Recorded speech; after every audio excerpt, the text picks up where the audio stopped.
So, I wanted to talk with you today about feeling worthless or useless during psych med withdrawal. This is something I hear about a lot, so I just wanted to share with you the things I've learned and give you some encouragement. So, if that's you, please stay tuned.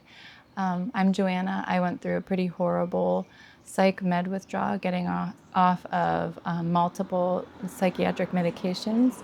And I've healed through that process and have been able to share my story and walk with others through their healing. So, if you're looking for support through your healing journey, I would love to meet with you, or you could join one of our groups. So, you can check any of that out in the link in the video description to learn more.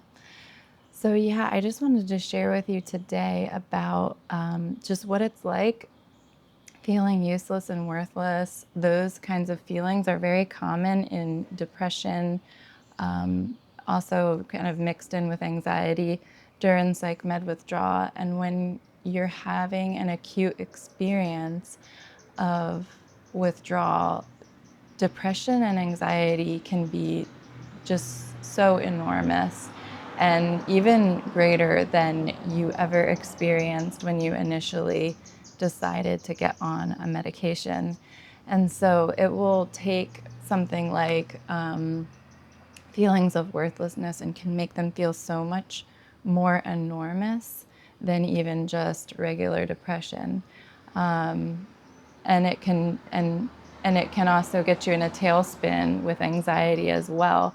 And so that can show up with like looping thoughts and very, very intense self-hating thoughts, self-loathing thoughts. But what I want to share with you is that all of that is just part of the withdrawal, and it's not you. And it doesn't actually reflect reality or who you are or your self-worth. And so it's almost like we have to zoom out from our own perspective, because in withdrawal, our perspective is so distorted. And so you have to like kind of borrow the perspective of others, and it might not feel very believable, but that can really help, is borrowing the perspective of others that can be a healthier angle. So if you have loved ones who have a healthier perspective of you, or other people who have gone through withdrawal, who have a healthier perspective of you, or healing buddies, any of those kind of reference points can be really helpful. Even if they're not believable right now, as a fact, your withdrawal brain will lie to you and will confuse you and will tell you terrible things about yourself. And so it can really help to hear from other voices of truth while you're going through that. So another aspect of it, I think, is just we value, in our Western society, we value our productivity so much. We can base our worth on how productive we are. And the truth is that we are valuable whether we are doing something productive or not. And our worth isn't based on that. And you are valuable, and your life is precious, and it's not based on your performance at work or your abilities and talents, or any awards you've gotten, or how much you've gotten done in the day, or how much your house can be super clean, or how much money is in the bank. Like, your worth is not based on that, because you are a human and you have intrinsic worth, and you are valuable and important. And taking care of ourselves can be a way of relearning that self-worth, that we aren't valuable based on what we do, but simply because we are human. And that is it. You are a human being and you are valuable and precious, and people love you and care about you. And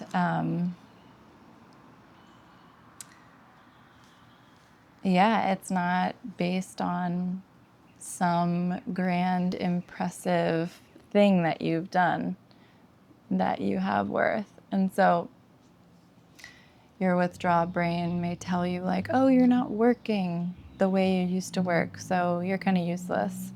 Or you can't keep your house as clean as you used to keep it, so you're kind of a disappointment and useless and worthless. And oh, like you can't remember how to do your job the way you used to do it before, so yeah, you're kind of worthless. Those are lies, complete lies. And also, I have to say, like, the forgetfulness, the cognitive issues, the decrease in productivity, like, it is really hard to deal with all of that and be like, who am I? I don't know what's going on. I don't even know how to function. I feel like I am an infant all of a sudden. It's really scary. It's very hard to go from functioning to like non-functioning, and able to think clearly to debilitated tail spinning. So that is a function of the withdrawal. That is not you. That is not who you are. All of those things aren't lost forever. As you heal, you will be able to think clearly. You will be able to be more productive. You will be able to remember your personality and your sense of humor and your interests and hobbies and your skills and gifts that you could use for work. Like all of that heals in time, and it is not all lost. And so take heart about that, because your withdrawal mind is going to catastrophize this as a permanent state, that you now are like this forever. And that's just not true. This is an injury, and your brain has to heal, and your nervous system has to heal. That this is not permanent. This is not a new baseline. And even though you can't do as much, you are still valuable. You are precious. You are important. Your life is valuable. Your personality, who you are, all of that remains, whether you're going through a time of being greatly productive or greatly restful. And we can show ourselves our worth by how we treat ourselves in withdrawal. And so it is kind of like your nervous system goes back to a very childlike nervous system for a while because of the injury, where it's like maybe loud noises feel like too much. Maybe the wind feels like too much. Maybe driving in the car feels terrifying. The grocery store lights feel completely obliterating and overwhelming, whatever it is for you, because it does vary for people, the intensity of things and what symptoms show up and how they show up. So some people, like, they just cannot work. I could not work for a while. I couldn't remember I couldn't remember like anything I learned for my job. It seemed like it was just gone. And that felt scary, because I was like, I guess I wasted all of that effort in my life for that career because it's like gone. But it wasn't gone. It was like on a pause button. And so you might be experiencing like all these different symptoms that change your functioning, and the way you treat yourself through it, by being kind to yourself, and encouraging, like try to learn how to talk to yourself in a kind way. And your withdrawal brain is not going to be kind to you. But in just how you learn how to respond to yourself, I encourage you to learn how to be kind to yourself, because you are healing. And just like a small child, you wouldn't like be like, why can't you just, like screaming at them because they can't reach a cup of water or whatever. Like, we have to be gentle on ourselves like that too, because it's like our functioning has gotten reduced And we need that extra support and that extra love and that extra time. And so I encourage you to be gentle to yourself, to be kind to yourself, and to know that your nervous system is healing and recovering, and it will heal. And you will emerge from this. And on the other side, you will feel like yourself. And you'll be like, oh, I wasn't gone forever. I was just going through a really wild healing process. And that's what this is. It's a really wild healing process, but it is not permanent. And so I also like to compare it to a house getting rehabbed. So like when a house, is needing a reconstruction, and let's say it's like really run down, it's just not functioning well, and some of the walls are kind of, old and outdated, and the kitchen needs to be rehabbed. So the builders will gut the building and they will rebuild it. And so it's very unpleasant to live in a house that is getting gutted and rebuilt. Some of you may have experienced that or have friends who have.